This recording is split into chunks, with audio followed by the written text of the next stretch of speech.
Hello, everyone. I'm going to switch in English right now, so hope that's okay for you. I'd like to start with asking a question. Please raise your hand if you work at least 1 day a week from home. Welcome. And then please raise your hands if from home you work facing a wall. Okay. So this is the moment where if this course would be mandatory in high school, I would say everyone that didn't raise his hand can go already for the drink. But it's mandatory, and I hope you're here on behalf of your free will. And you did all raise your hands at one of both questions. So thanks for being here. I'm going to introduce myself, but first I would like to talk about you for a second, because I heard that we have something in common, which is that you're designers and I'm a designer. At least most of you are. So I think we're designers in a different way. You're designing platforms where I design space. I am an architect, so I design spaces in general for homes and office design.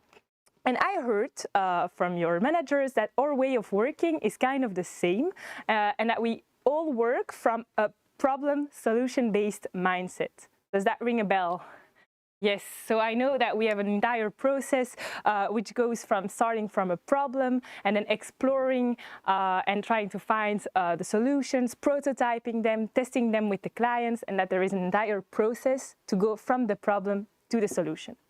Well, you should know that in architecture, it's kind of the same. We also start from a problem.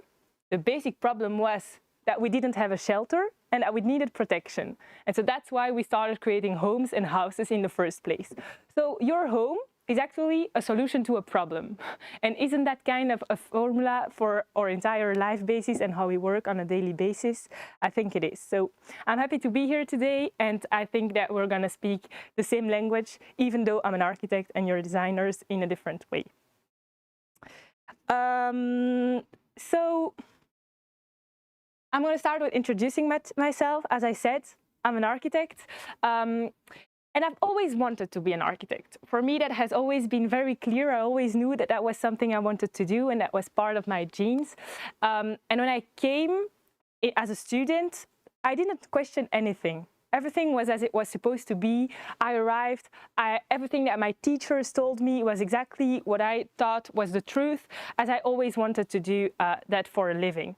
And then I arrived, and pretty soon I was submerged by everything that's called stress, negativity, criticism, and really at 19, I burned out, which is very, very soon, let's say it. But I didn't get why. At that moment, like, what was my problem? What solution was I looking for? What was really my problem-solution phase at that moment? And so I started questioning myself. And that's a moment where I want you to raise your hand if at home you have an open kitchen. Okay.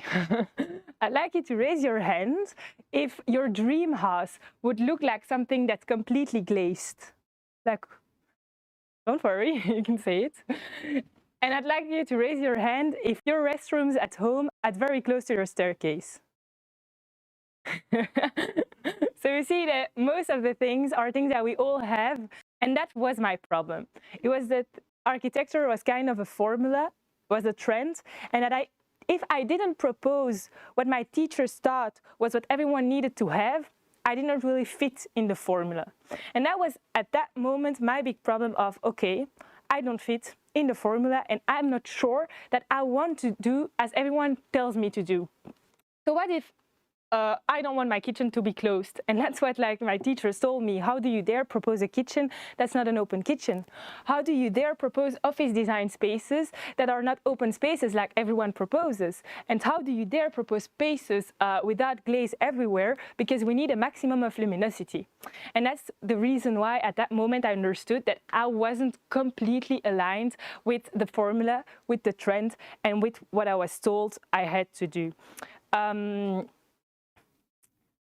My response to that problem was, what if my trend is not your trend? What if my need is not the same as your need? And so what if I want a kitchen to be closed because I want my husband to be able to watch TV and me cooking without hearing it? Why if I don't want to be with my 5 colleagues at the same table when I work?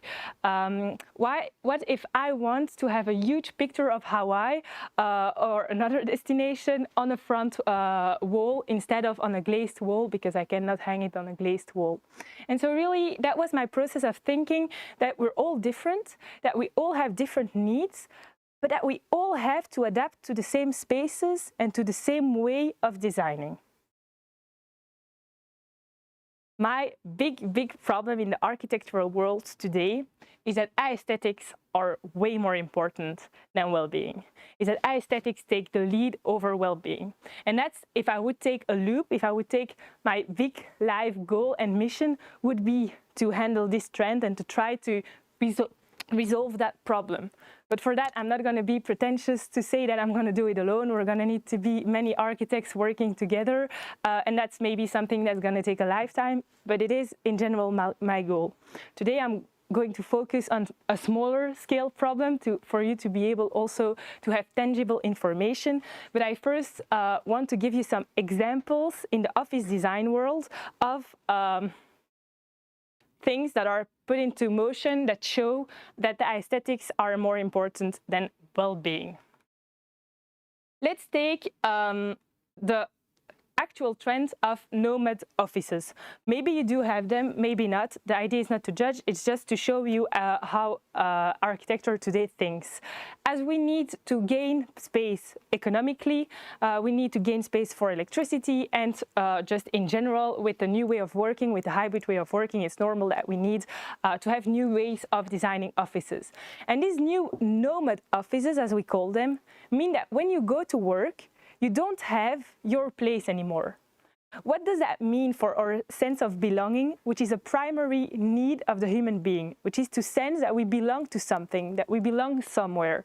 And when we come to the office and that we don't have our own space, that we don't have our own territory, that immediately brings us to lack a sense of belonging. And so that's already one thing that shows that our well-being, our mental health in how architecture is evolving is not taken 100% into account. Another example are open offices. I'm not saying it's bad. I think we all love to speak with our colleagues. I think we all love to have social interactions. But what do we do with the people that are more introverts than extroverts and that sometimes need more intimacy than connection? That's a real question that we should ask ourselves. It comes back later on. The entire luminosity, that's a real trend. Everything has to be glazed as much as we can. Who here thinks, can raise your hand, that he can be productive from 8 a.m. in the morning until 6 p.m. outside in the garden?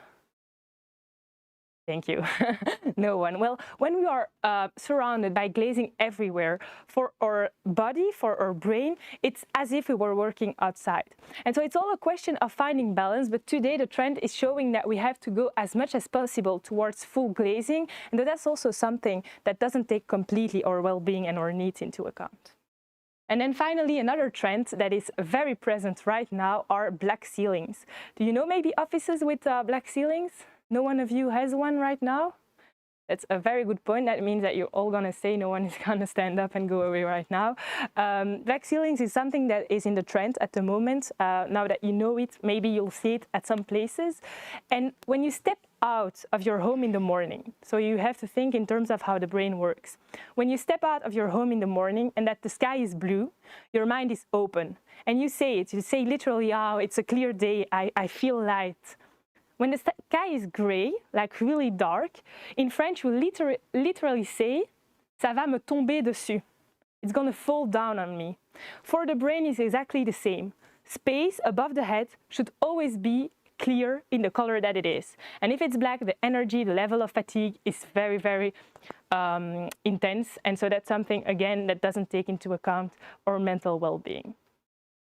This being said, I'm not going to take the entire office design process today into consideration. As I said, this is a very big picture problem that I on my own cannot resolve, and it's something that's going to take a lot of time to resolve in general. What I can do at my scale is give you tips for your home office design. And so, just so you know, in my journey in general, I'm going to talk a lot about the brain. That's because I specialize myself in what we call neuro-architecture. Does someone know neuro-architecture? What do you think it can be? It's a mixture between neuroscience and architecture. Pretty easy, right? It's a mixture between seeing how the brain reacts to the space. And so that's why I'm talking so much about the brain. It's really see, okay, how does our brain process work and how can I adapt the space I'm working to feel the best I can. And so today I want to zoom in at a scale where you can do something tangible when you step out of here today. How often do you work from home? Can you raise your hand if it's more than 50% of the time? Okay, and so the other ones, it's 2 days a week or 1 day a week? Okay, so that's good to know. So that's a scale where we do have something that we can do about it. Spaces at work, we're not really in charge, but our spaces are at home. How do they have an influence on how we behave? How do they have an influence on our fatigue, on our stress levels? And that's really something that I want to zoom deeper in with you today, because that's something I feel like at my scale I can do something about. And I'm going to take the talk in something I think you all know, in the entire problem solution based mindset. And so you're going to understand how my process of thinking went from architecture in its sense normal to why am I interested now in home office design? Why do I think that the place you work at home has an influence on your energy and your fatigue? You're going to understand the process. What was my problem? How did I get here today? How come that I'm speaking to you today? What is nice for you guys about home working? What do you like about home working? Waking up late. Be careful about what you say. It's flexible. Flexible, amazing. I see for my dog. You see for your dog. Exactly. So there is a lot of positive things about home working, and that's exactly what the newspapers told us for months now. And so it's all about more flexibility, more freedom, more time. So on paper, we're all happy, everything is fine. But then that's where I got a problem. The problem that the rate of burnout and the rate of turnover don't decrease, and that we're still on an increasing process. And I hope for you that you're all fine, but in general, the stress levels, the pressure levels, the burnout rates are not decreasing. So how can it be that we're talking so much about satisfaction and flexibility and happiness, but that we're not decreasing all the statistics in general? So that was the problem where it started really, I really started questioning myself. There's something that we don't get there. And so I started to discover, I started to explore, and I started a survey. Last year, in March 2022, I asked 53 participants that were all people that worked from home, independents and entrepreneurs, and I asked them a few questions to understand, is there a link between home office spaces and these problems with mental health? The first question I asked was, do you think that space design can have an influence on the quality of your work? What do you think? Yes? No? More or less? Well, these were my answers, which is 100% of yeses on 53 participants. Of course, some of them don't know why or don't know how, but on 53 participants, 100% of the people said, okay, yes, I think that there is an influence. No one said no. That was my first bell that rang, and that said, okay, there is something here. I got something interesting. My second question was, on which parameters do you think office design has an influence in general? Can you think of some? Focus? Others? Creativity? Resilience? That's the one that didn't come out, thank you. And there we see the answers. I think it's extremely interesting to see that 92.5% answered on my energy and 54% on fatigue, which really showed me Indeed, there is something very important and there is something very present between the space that we're working and our general productivity, energy, and as we know that burnout in general and turnover, etc., comes from a lack of motivation, a lack of satisfaction, a lack of fatigue, energy problems, etc., we know that there is a link, and now it's just a question of exploring the subject even further. And so that's where I was able to define my problem, really put words into it, which were, everyone knows that space design has an influence, but no one knows why or how. So maybe now that's my job, to help you know why or how and what you can do to counter that fatigue and energy problems that you can have due to your space design. I started developing, as I said, I'm a neuro-architect, so I started really to see, okay, how can I, with neuroscience, with the brain, with the process of the brain, how can I help everyone that works from home, and how can we create spaces that improve everything that's related to mental health. And so that's really the moment that I linked home working from home, and mental health. And I'm not saying that all the fatigue problems, all the energy problems, all the sleep problems are related to our spaces at home, but there is a big factor, and I think that's something that really should be taken into consideration today. No questions until now? No? So what's my solution? What do I want to deliver to you today? What are we gonna test together? My solution today is to create more awareness about the subject, which I just did with this monologue I just gave you. So that's the first step for me. But there is one very important, is to help everyone around me, and especially you today, to understand why it's important. And that's where the brain comes in. That's where I'm going to talk a bit about neuroscience, about how our brain works, because it's only when you understand how your space influences you, it's only at that moment that you're really going to be able to understand why it's important that you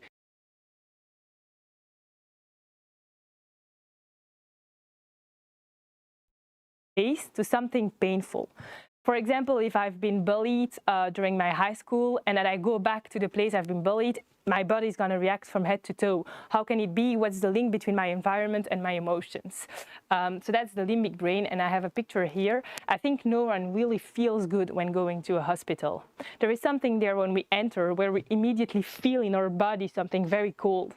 And that for me is the best example that space, it does influence us, and that space around us has an impact on our body and on our mind and on our brain. And then finally, and that's my favorite one for today, our subconscious mind. You also already have heard about the subconscious mind. It's a very, very important one. It's the one that's responsible for our reflex and our survival instinct. So if, for example, you'd cross the street, and I hope it never happened, you're all here, so normally everything is fine, but a car is coming very quickly and is almost going to run you over. What happens is you cross the street, maybe you're on your phone, the car comes, and I hope for you, your reflex is rapid enough to really step backwards. And that's the moment where your reflex was there before your capacity to think. So first, your body went backwards, and then you were able to think, you shouldn't be on your phone, that's not a very interesting thing to do. And so that's just to show you that your reflex and your subconscious mind works before your thinking mind. If my glass is going to fall down right now and that I have the reflex to catch it, I didn't think before catching it, my glass is falling down, I have to catch it.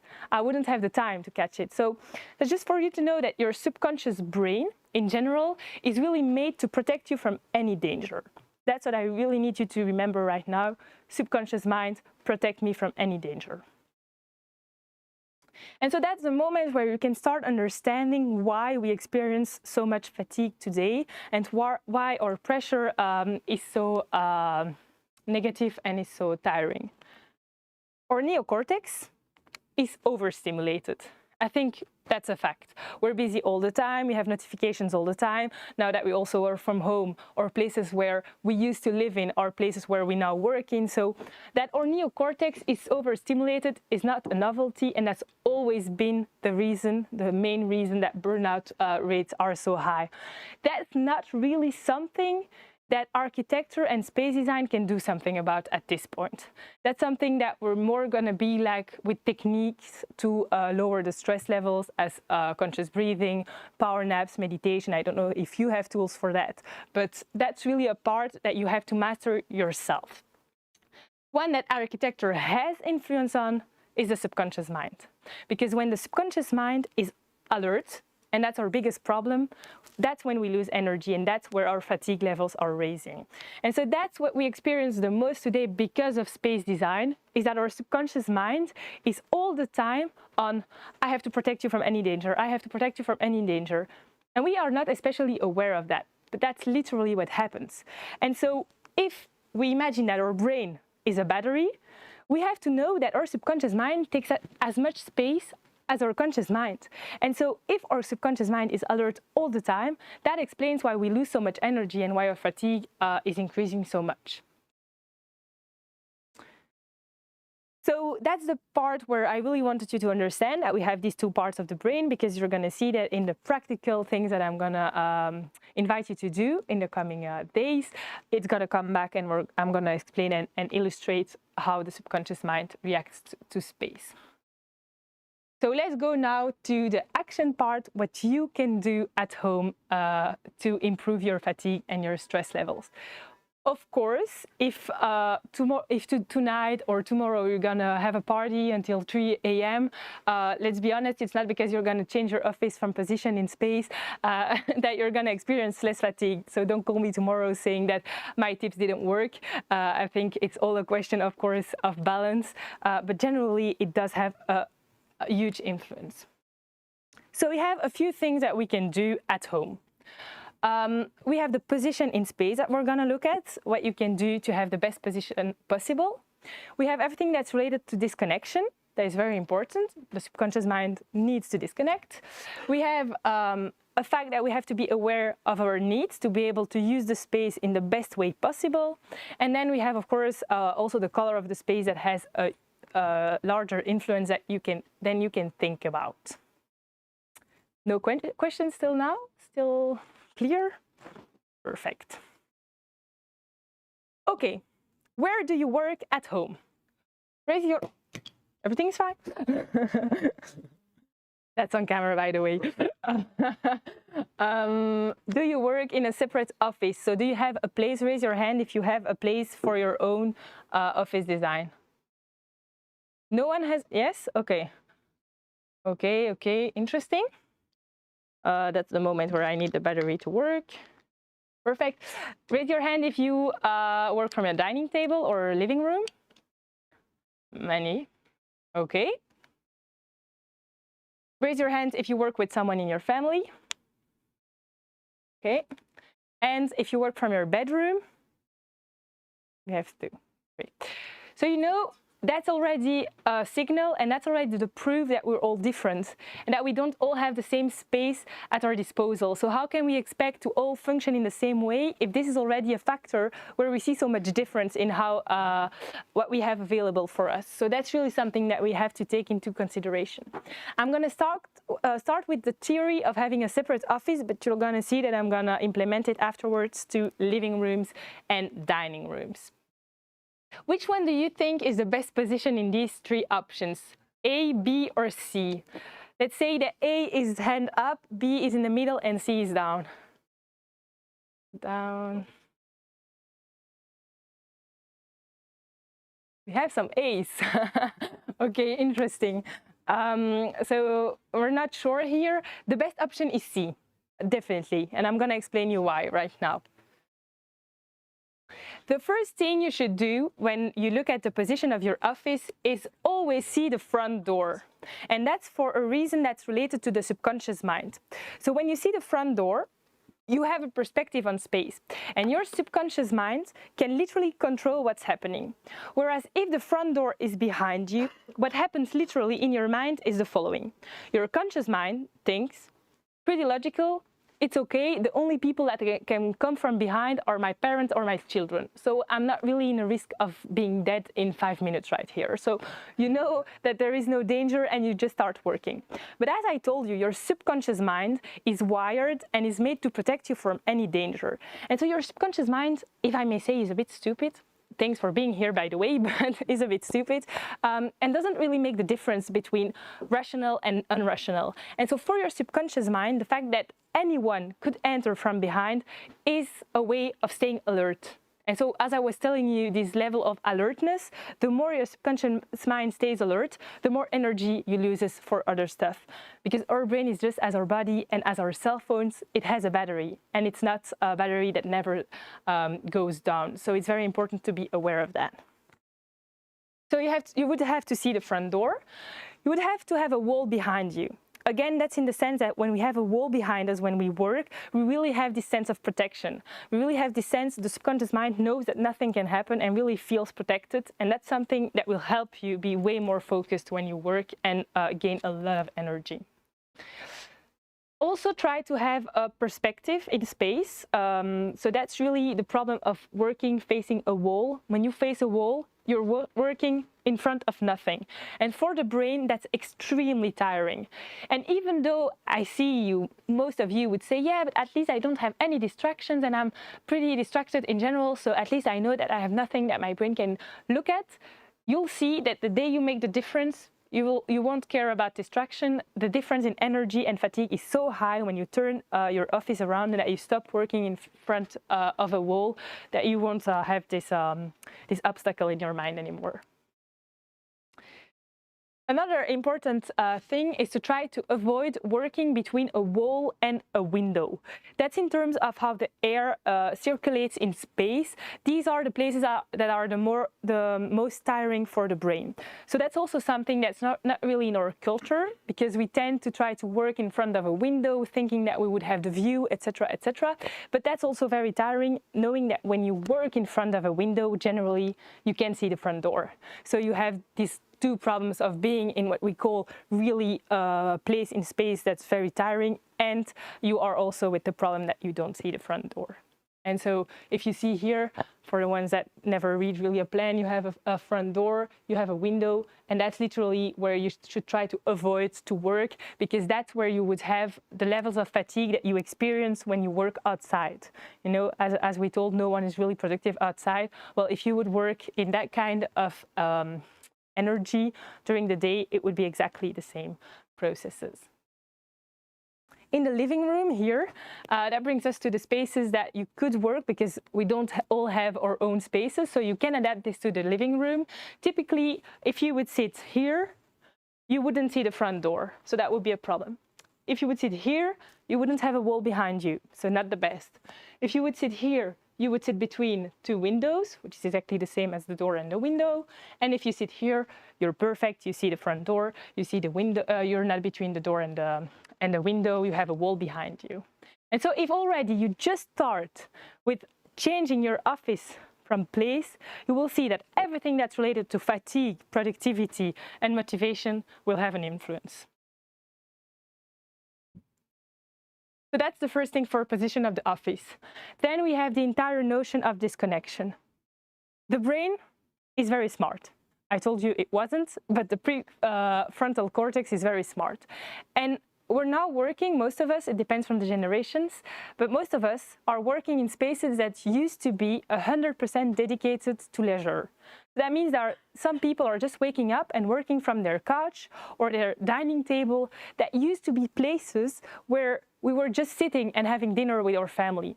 And our brain is starting to not understand the difference between work life and private life. And that's the problem, that we cannot disconnect. The lack of disconnection is the first cause of burnout. This is the first thing that makes us burn out, is the fact that we cannot disconnect between private life and work life. And so working in spaces that are spaces that used to be 100% dedicated to leisure is very heavy for the mind and for the brain. So a general tip that you can implement immediately is just having a bit of discipline and try to always put your computer on off when the day is ending. Always have places where you can clean everything and make sure that visually you don't see work anymore at night. So that you have something in your living room where you can really put all your stuff. If it's not cleaned in the living room, it's okay, as long as visually you don't see the work. That helps the brain separate private life and work life, and that's very important. And then we have the fact that I really invite you to just do a tiny bit of introspection and know your needs. Who here defines himself as an introvert? So just to be clear, being an introvert is that you recharge your batteries when you're alone. It's not that you don't go to people and that you're intimidated by people. It's really just that you recharge your batteries when you're alone, and extroverts are recharging their batteries when they're with people. So who thinks they're an introvert? I'm an introvert. Okay? And so I guess the other ones think that they're an extrovert. And so it's about learning to use now. You have two spaces available. It's really a gift. You have a place at the office and you have a place at home. And so starting to organize your days, knowing that it's, for an introvert, it's the days at home that are going to fuel you. It's the days at home that are going to recharge you. And that's the moment where the work that you do is going to be done in the best way you can. On the other hand, people that are extroverts are going to work way better in open spaces than people that are introverts. And when you start being able to play a bit with both of them, now that we have the opportunity to do it, you'll see that you'll experience less fatigue and that you'll be able to really find balance in your daily life. What do you think that is the best seat for someone that lacks grounding? So someone that lacks grounding is someone that goes a bit everywhere, that never really ends when it starts, that's always on different projects at the same time. Who thinks A? Raise your hand. Who thinks B? Who thinks C? And who thinks D? Interesting. Someone that lacks grounding, that goes everywhere, that's very in dispersion in the terms that we use, would need the C, because the C is the only one that doesn't allow for the body to move. All the other ones allow for the entire body to move, and so for the brain, again, it's entire motion, and it's reinforcing or need to go all around, where we would need actually to be grounded, to be both feet on the ground, and that's something that we can easily use as well with chairs at home, with or without the ability to move. Same for someone that has a very difficult relationship to time. This is more an anecdote to get at the end of the presentation. Know that if you're someone that's always late, that never ends a project on time, that's always late with clients, if you have the time just in front of you when you work and you have a huge clock just in front of you, that's connecting you unconsciously all the time to the fact that you're always late. And that's not helping you being in the present moment, being in the flow of the creativity that you can get. And so that's just an example to show you that what surrounds you in space has always an influence. And also, if you don't see the clock, if you think, yeah, but it's behind me, I don't see it, that's not really the thing, because your subconscious mind gets everything. You're walking into the space, it knows the design that you have around you. And so even though you think that something that's behind you doesn't have an influence, it does, and you're connected to it indirectly all the time.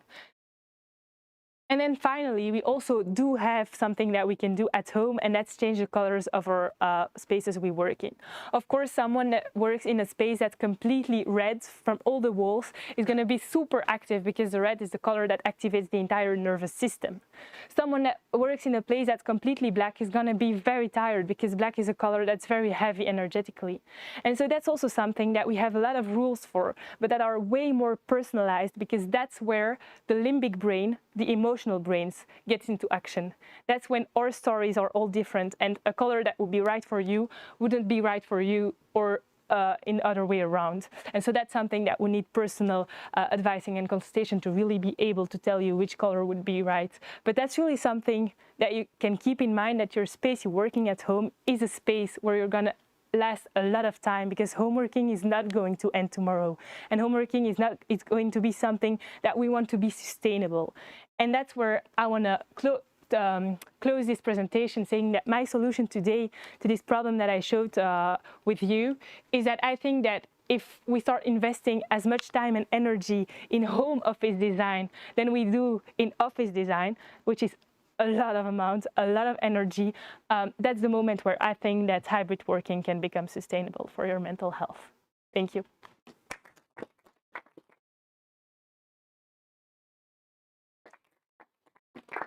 So we do have a moment of question and answers, and I want to anticipate a question that Kenyan told me would happen, but I think it was one of yours. Is that, yes, but you know, my entire home is made for my screens to be on the wall, and I really don't believe that I can do in another way than as I have planned to. I have 3 screens, they're all my wall. Does someone relate to this? Nice, I'm still gonna answer the question in anticipation, but this is something that you have to know that it's kind of a habit. We only see these pictures on the internet.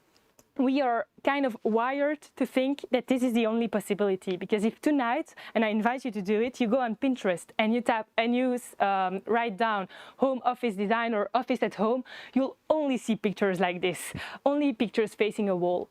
And so it's very hard for you right now, being non-architects, to think in another way and to think that it can be pretty in another way. But I reassure you, it's totally possible. There exist a lot of solutions, and the day that you move your office around and that you turn around from working in front of a wall to working with the wall behind you, you'll see that you'll not care about how your room looks anymore, because you'll just feel the difference so much. And now, if you have questions, it's the moment. Oh, wait, in the microphone. Okay, that's not embarrassing at all. But I had a question because you mentioned really at first about light. Yeah. That the fact that maybe light could be more like a distraction, or but then we have a tendency to want to work in some environments that are bright in a way. What's usually your advice when you see a new space in order to, I would say, to find the right balance? Yeah, it's super interesting as a question. It's actually to find the exact amount of light that is sufficient to have light in the space without being an exaggeration. And so it's just an idea to find some places in on an architectural plan that are closed with glazing, can be, but just so that when we sit down, we can have always a wall behind us. And so sometimes it's just about reclosing a very small amount, maybe 90 centimeters from one side and 90 centimeters from the other side, but that give the possibility to have just a wall behind you when you work. And so it's just in between having the luminosity, but just enough that we need. We don't need the 360 degrees of luminosity to have the right amount of luminosity. We can have less, and then it just becomes like the extra more, but that we in fact don't need and don't perceive the difference anymore. There is a certain stage where for you, for the body and your mind, it's exactly the same that you're at 70% of luminosity or 99. And so then I use the 30% to have these spaces that permit to position the office correctly. And then should it be better to have the luminosity in front of us, or I would say at the opposite? That always kind of depends on the space that we're in, how the furniture is positioned. For example, I had an office design recently that had a big Velux in front, like it was the reunion room, so really the very important meeting room, and there was a Velux above that was pretty huge, and so a lot of light was coming from that place. And what I suggested just was to, instead of setting small office desks where everyone would be sitting just under the Velux, was to put one huge table, so that just the table would benefit from the energy of the light, but that everyone that was around the table wouldn't be just under the Velux. And that would be perfect, because that's the moment when you're not in what I told. So it really depends on the space that we have. Sometimes it's in front, sometimes it's at the right, sometimes it's at the left. That's the moment where we need to see a plan and really see what's the best position possible. Yep. You're welcome. Question from the stream. There was a stream? Yeah. Hello. So when backing up a wall, is it enough to be a curtain or does it have to be a wall, hard wall? It's really better to have a wall because the brain really connects the security and the protection that we want. It really associates it to something very tangible. So it's better a wall, but a curtain would be a first step. Let's say it like that. Thank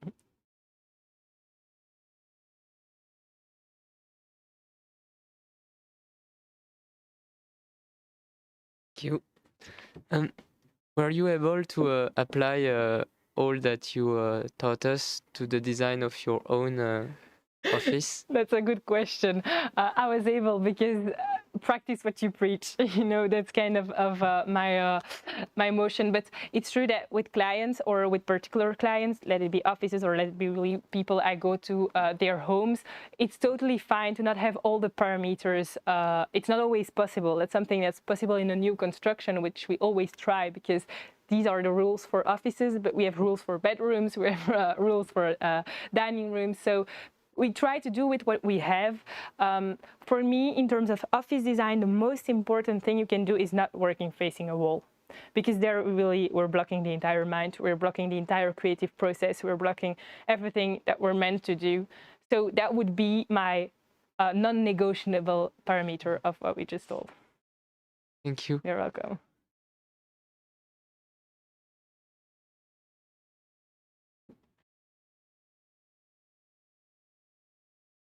I know, like, we're obviously within the Movify offices, so I was wondering, you having visited the place, what do you think maybe of the interior design that we have here? And what potential improvements would you see in a quick fix situation? Honestly, you have a space with a lot of potential in general. It's true that we have the entire open office design that's always difficult for the brain because even though if you're an extrovert, for the brain, you cannot not be alert in this position because everything is happening behind you. So when you work in these spaces, the brain is never really in its maximum capacity. Except the office that we have all behind there, because there is a wall behind. But so something that you could do, for example, is you have an entire wall that's not used. If you would already use 4 of these offices and that you would put them there in a line, it will already be a space that today has no potential within the exact perfect space that you could use. That's something, and you have many walls that are really just empty, and that's things that you can start implement easily. What you can also do as a tiny trick for the brain is put a mirror on your table, on your office table, which means that the brain always sees what's happening behind you. It's kind of a trick for your subconscious mind to just calm down and know that it has a perspective and control on what's happening behind you. It's still not the best of the best of the best, but it'll already diminish the level of alertness.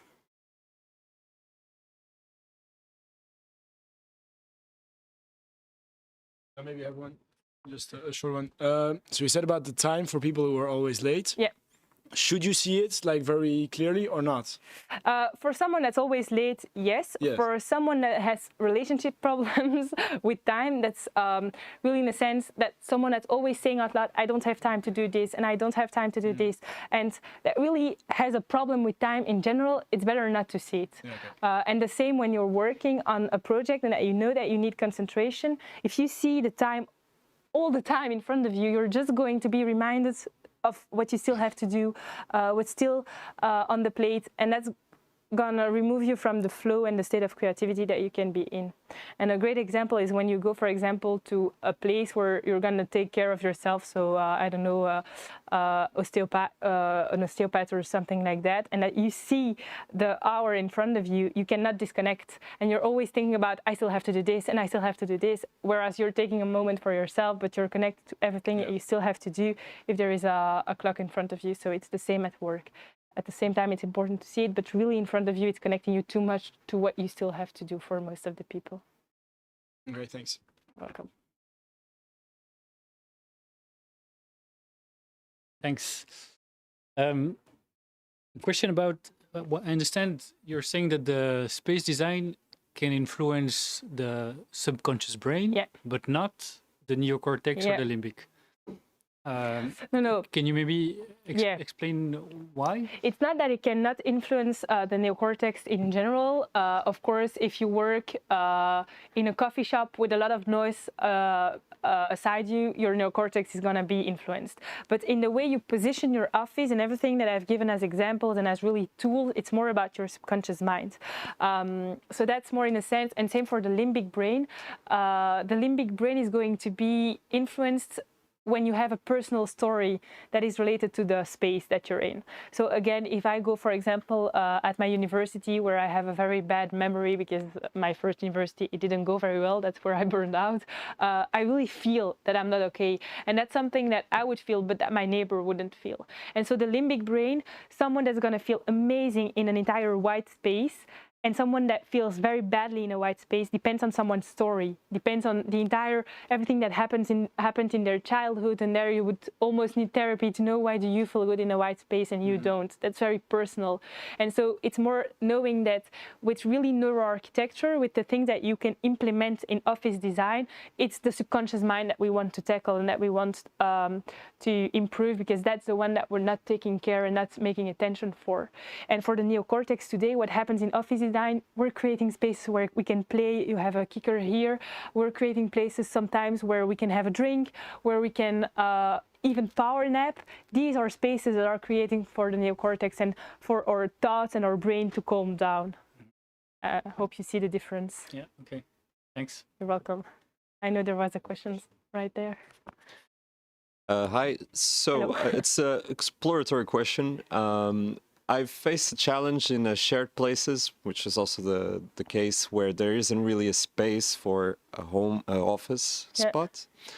But when you share with other people, it's a challenge because we have meetings at the same time, and they don't last 5 minutes, they last an hour, 2 hours. It seems that adding this office space, which is desirable, will kind of screw up the whole other design. So what to do in situations like this where how can we reach a balance in this case? It's exploratory. Do you mean if we change how the office space is created here? So for example, in my current place, it's fairly small. So there's an open space with living room and the kitchen. And we usually work at the table of the kitchen. At home? At home, yeah. Okay. But because we have to share, we sometimes find this clash of, oh, you're there, you're making noise, this, and this and that. And there's a desire of creating at least some gap, right? But with the family. Yeah, so, well, call it family, my girlfriend. Just to be sure I understand the question correctly. But we also have friends over and all those things. Yeah, so we wanted to create an office space, but it seems that adding that extra is going to screw up everything else, because we also use the house for leisure and cooking and it depends, do you have a space, really a room that could be dedicated to an office space, or don't you? In the house, do you have one? No. No, so it has to be the living room. It has to, yeah. Yeah. Then the only thing that you can really do on an architectural point of view is put, for example, kind of curtains that separate the space when you work, so that, and then the curtain there would become your wall behind you, because that's the only thing you could do, because I don't want you to work in front of a curtain, that's ridiculous. But that would be an option to try to just separate the space when you're working. Also visually have a separation, but then when you don't work anymore, you can just open it and you stay in a very open space, and you're not putting something that's really closing the space, because I could say that you could build a wall with some renovation, but it could be, but that would just close the space. So that's a tip that we can do, and then really learn to separate your private life and your work life. Try to find places where you can, where you can put your things after your work day. These are little things, but that's more like a routine that you can put into place. In terms of architecture, you have to play with what you have at your disposal. Yeah, thanks. You're welcome.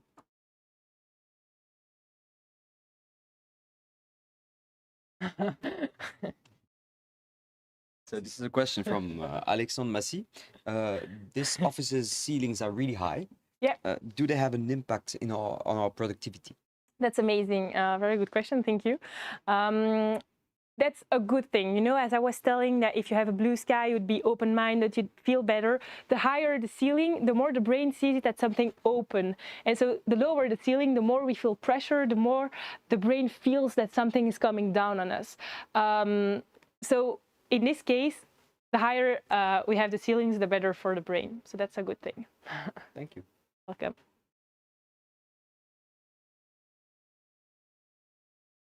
Okay, so I think we can get closure. Mm-hmm. Thank you for your participation, for your interesting questions, and Yeah, I would like to thank you all for attending the meeting, first meeting that we try to stream. So thank you very much for following from home. Thanks you. again. A big round of applause for Fiona Beenkens. thank you.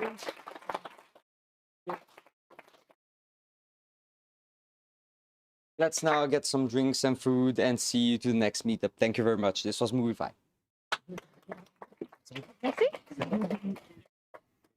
Merci. Merci.